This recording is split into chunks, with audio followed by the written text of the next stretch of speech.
Hello everyone, my name is Danny. This review is for the movie called Wonder Park.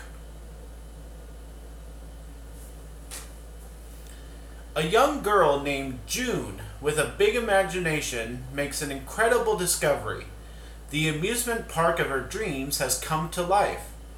Filled with the world's wildest rides operated by fun-loving animals, the excitement never ends.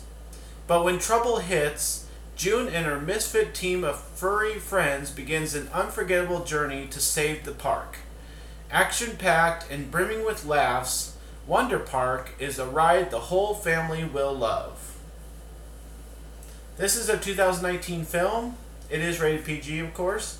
It runs 85 minutes, kind of short, and stars the voice talents of, they're right on the front there, Jennifer Garner, Matthew Broderick, John Oliver, Mila Kunis, Kenan Thompson. Lots of familiar people, lots of familiar voices. Yeah, Wonder Park.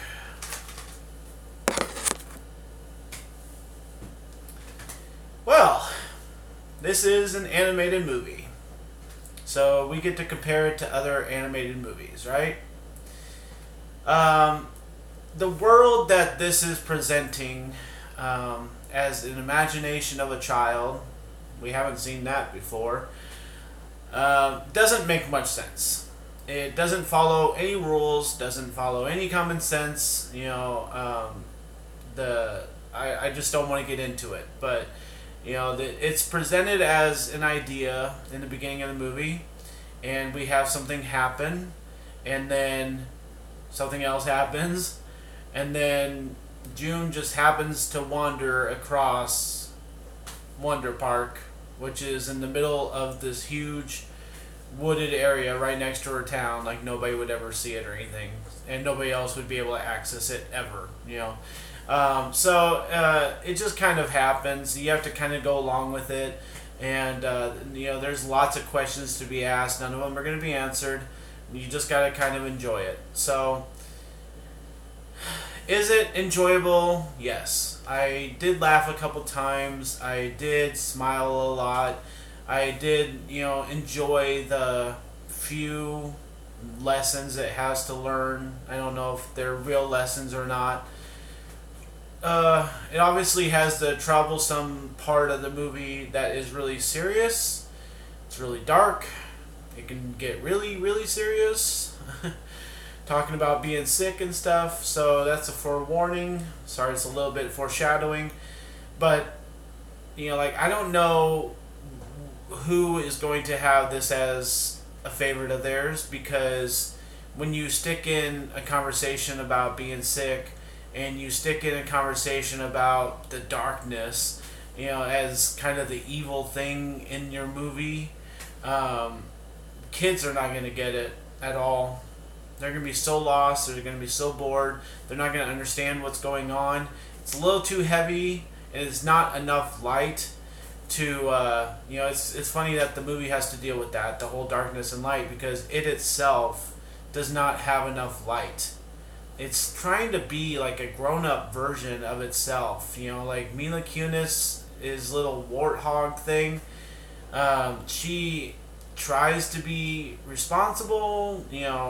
She has a crush or whatever. There's just things that don't need to be in this movie that are in this movie. And I just don't understand why you would make a movie like this. If you line up the jokes, take out the whole dramatic element, it'd be 10 times cuter. And I would figure that's the way you would want to go with this, I just don't know. I don't understand what the direction was, why it didn't follow any rules whatsoever, and you got some really good talent, to be the voices and stuff. So, there are cute lines, there are cute situations, there's really neat scenery and imagery everywhere. I mean, you got a lot going on for you, so just don't hurt yourself. I mean, the ending was nice, with the neighborhood children. The beginning was adventurous with the neighborhood. And the middle with Wonder Park is kind of cute and has some cute things. So just go with that. Embrace what you have to offer, and don't try and plug in certain elements that you think might be a good lesson or dramatic. You don't need that in a PG movie. Just line it up. Certain movies are able to pull it off, like Wreck-It Ralph or something like that, or Toy Story. Those are bigger movies than you that are able to pull off a dramatic element. I don't think Wonder Park had to go that way. And, I think they're already confused when they made this movie about what the rules are, that they just were like, oh, okay, well, we'll just write the rest and we'll just fill it in and there you go. So, I think kids can enjoy this. I think adults can enjoy this because there's a couple laughs here and there. But when you have a movie like this that might get some people sad, might get some kids confused, it's just kind of tough to suggest watching it or want to watch it again or anything like that. There's nothing to build. There's nothing to really find out. It's a minimal surprise kind of movie, and really there's no development of the characters. They're just kind of there. They don't do much. They're just kind of they're just there. So it's a very short movie. They could have made it longer to try and grow some things, or I don't know, but obviously they didn't want to do any of that. So because it has the enjoyment factor, I'm going to give Wonder Park a B-. I think I more than anything just kind of feel sorry for it. But I did have a good time watching it. I didn't check out of it. I enjoyed it from beginning to end enough. And as an adult, I think I could, appreciate the dramatic element a little bit. And maybe as an adult, I was kind of glad it was in there for something added into it. But kids just aren't going to get anything out of that. So I just don't, I don't know how much is going to measure up with them and, just enjoying an animated film. So B- for Wonder Park. Thanks a lot, guys. My name's Danny. If you like this or any of my other videos, try and get some of them watch. Like and subscribe to my channel if you would. Enjoy movies. Thanks.